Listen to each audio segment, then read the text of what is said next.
So this was 25 December. এই বছর না 24 ডিসেম্বরে রাত্রিবেলা বেরোয়নি, তো 25 ডিসেম্বরই ডিসাইড করেছিলাম আমি, শুভদা, মিনাদি আর পীযূষ সবাই মিলে একটু ঘুরে ফিরে কোথাও খাওয়া দাওয়া করব। চারিদিকটা দেখো কি সুন্দর সাজিয়েছে, আর আই মাস্ট সে শুধুমাত্র পার্ক স্ট্রিট না, কিন্তু পুরো কলকাতাটাই প্রায় এরকমভাবেই সাজিয়েছে। আমাদের পাটুলিটা তো মিনি পার্ক স্ট্রিট হয়ে গেছিলো, এত সুন্দর লাইট টাইট দিয়ে সাজিয়েছে, ফাংশন হয়েছে, তো ভীষণ ভালো লাগছিল। আর আমার মনে হয় যারা যারা কমেন্ট করো না যে এরা তো হিন্দু ধর্ম করেনি, হিন্দুদের এই পুজোতে সেলিব্রেট করেনি, ওই পুজোতে সেলিব্রেট করেনি, তাতে কি হয়েছে?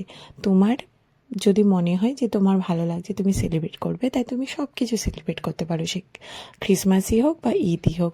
যাই হোক, তারপরে আমরা ম্যান্ডারিন একটু খেতে এসেছিলাম, কিন্তু ম্যান্ডারিনের সামনে এত লাইন ছিল, প্রায় 11টা বেজে গেছিলো।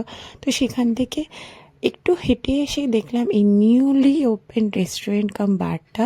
তো এর টেরিসে আমরা বসেছিলাম, ভীষণ সুন্দর অ্যাম্বিয়েন্স ছিল। কিউব, দ্য কিউব বলে রেস্টুরেন্ট কাম বারটার নাম। আর ভীষণ সুন্দর, আমার ভালোই লেগেছে এটা অ্যাকচুয়ালি বলতে গেলে। পেছনে ব্যাকগ্রাউন্ড মিউজিক ছিল, খাবারও বেশ ভালো ছিল।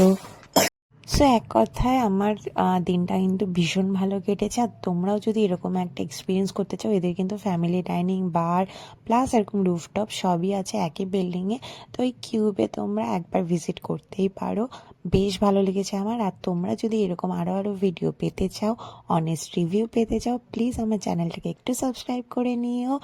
আর ফেসবুকে থাকলে পেজটাকে একটু লাইক করে নিও, ফলো করে নিও, আর কমেন্ট কিন্তু অবশ্যই করো। চলো দেখা হবে আবার নেক্সট ব্লগে, টাটা।